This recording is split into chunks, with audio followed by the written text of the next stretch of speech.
Hi readers! Today I'm going to be talking about my top 10 most anticipated book releases for next month, April 2021. And I have a helper today named Meepers. As always, these are not all the books that are being released next month. These are just the ones that I am most interested in. And as you know me, they are mostly fantasy. But in case you don't know me, my name is Chris. I do weekly book reviews, book box unboxing videos, and all sorts of bookish stuff with my little furry friends who may or may not make an appearance at some point during this video. So before I jump in, please note again that these books are not in any particular order other than by release date. And I must say that 2021 has been a great year for books so far, so it's always hard to narrow down the list to just 10. But let's jump in with number 10, which is going to be The Infinity Courts by, and I hope I'm pronouncing this right, akemidawnbowman. So this series is being described as Westworld meets Warcross. The premise of this book sounds really fascinating, so I'm just going to read you the blurb from Amazon.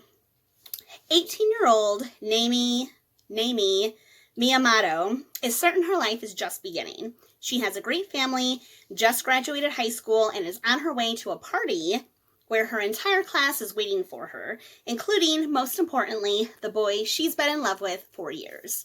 The only problem? She gets murdered before she gets there.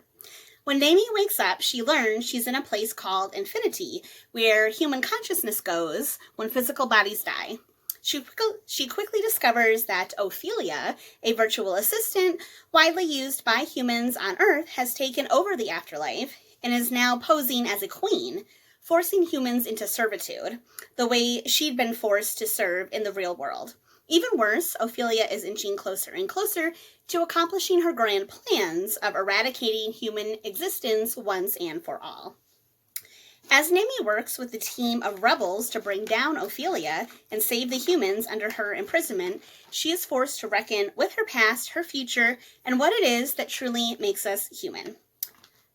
Does that not sound absolutely fascinating? I mean, it's like part science, part fantasy, part science fiction, part fantasy is what I meant to say, which is right up my alley. I have not read anything by Bowman yet, but this might be the first book of hers that I need to pick up. If you have to pick up this book as your first Bowman book, The Infinity Courts will be available on April 6th. Moving on to number 2, Houseofhollow by Krystalsutherland. First of all, the cover. Can I just say it is freaking gorgeous. Like the flowers, the blood, I mean, wow. This is one of those books that just kind of grabs your attention right away. The kind that you pull off the shelf and buy just because of the cover. I'm not sure if I've ever personally done that, but I know people do, so I feel like this is the type of book that you would do that for. Anywho, this book is described as a dark, twisty, modern fairy tale, where 3 sisters discover that they are not exactly what they seem, and evil things really do go bump in the night. So this story is about 3 sisters who, when they were younger, they mysteriously disappeared for about a month, and then when they came back, they had no memory of where they were or what happened to them. But when they come back, all these strange things start happening around them. They have physical things that start to change about them. Like I think I read that one has hair that starts to turn a different color, etc., etc. Now, 10 years later, these 3 sisters are now grown up, and one of the sisters mysteriously disappears again.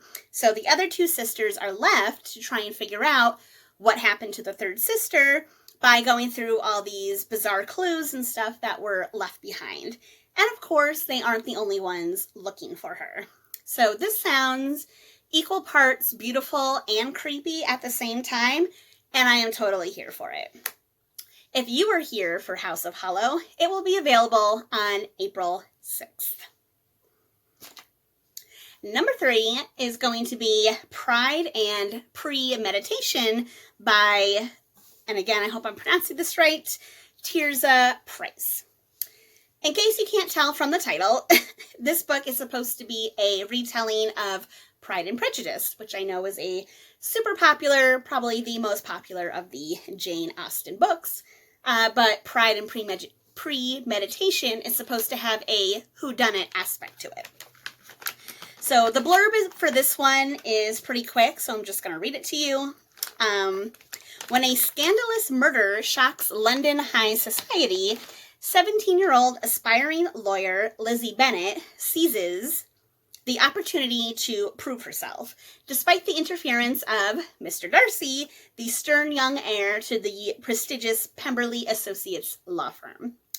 Convinced the authorities have imprisoned the wrong person, Lizzie vows to solve the murder on her own. But as the case and her feelings for Mr. Darcy grow more complicated, her dream job that she thinks will make her happy might actually get her killed. So as it says in all of the marketing for this book, it's definitely giving me Stalking Jack the Ripper vibes. So if you really liked that book, then perhaps you might like this one as well.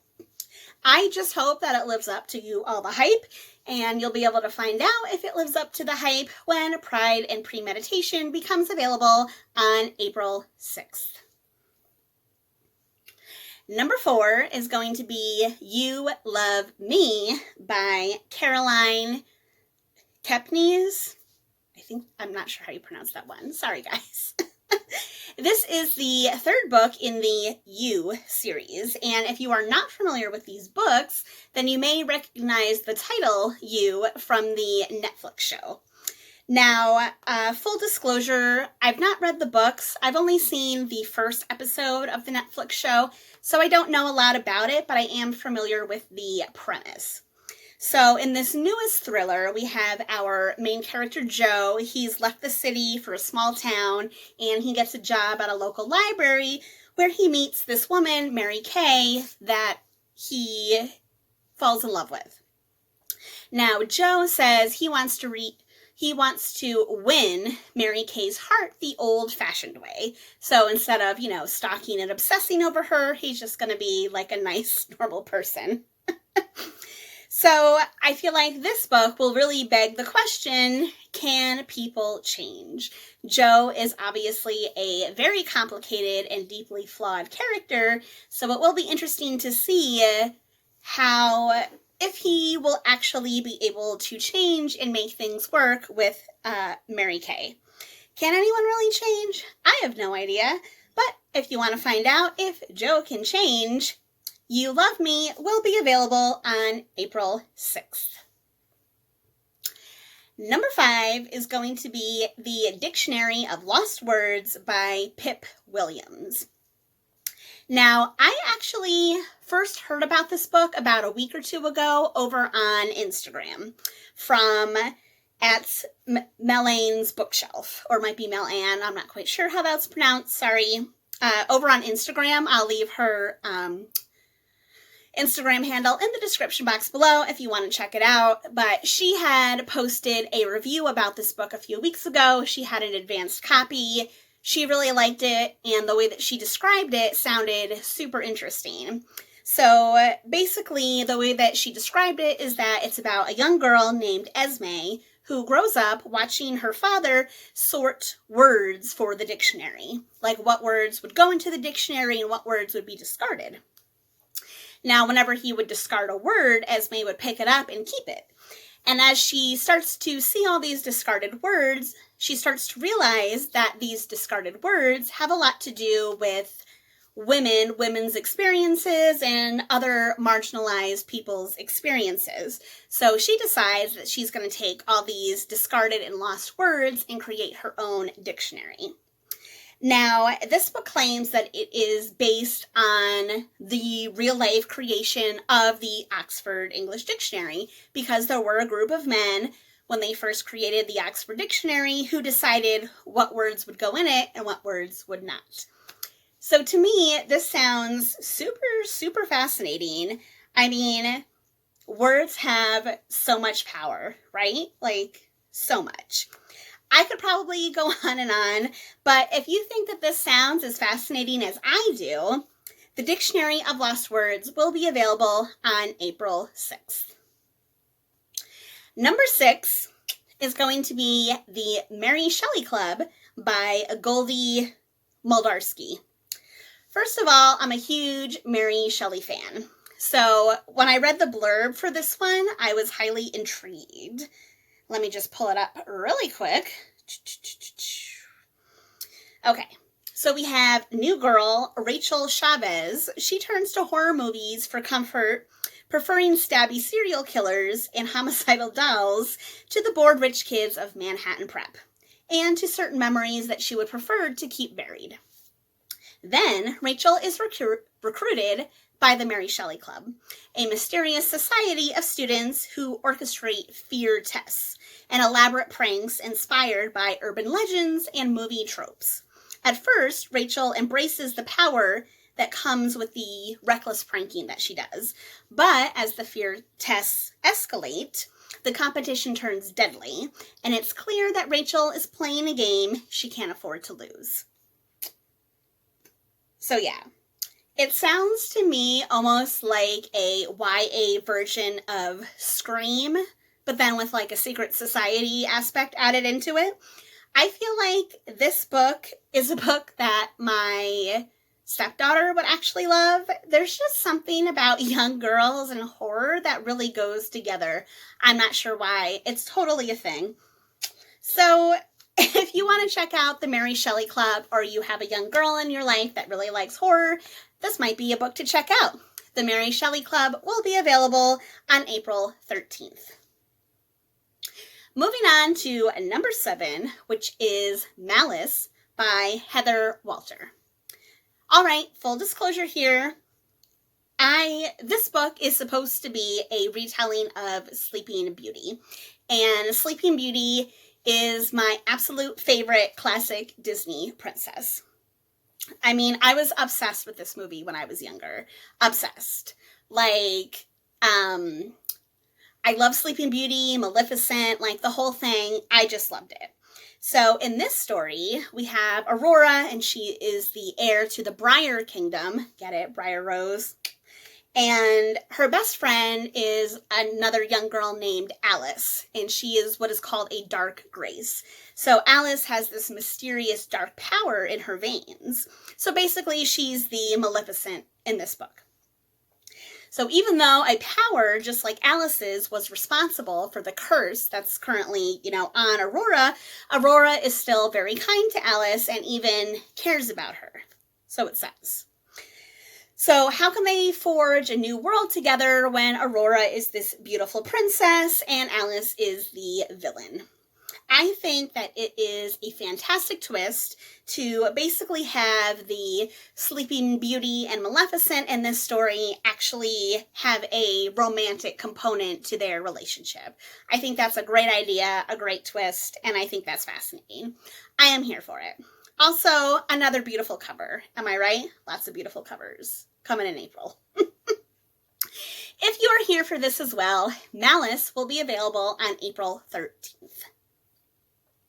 Number 8 is going to be another retelling. It is These Feathered Flames by Alexandraovery. Is it just me, or do retellings seem to be very popular right now? Like, very popular. This retelling is actually based on a Russian folklore called the Firebird. Now, I am not familiar with the Firebird, but I did do just like a quick Google search on it. And basically, this tale seems to be about the feathers of this Firebird, which is basically a phoenix. We have a hero who is either trying to catch the bird or get one of their feathers. And if they do that, then they'll get some sort of big prize.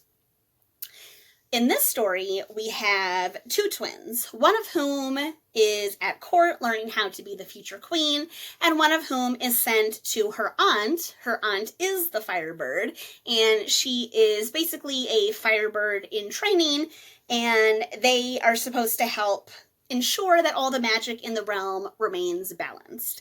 But before she can complete her training, the girls' mother, so the current queen, is murdered.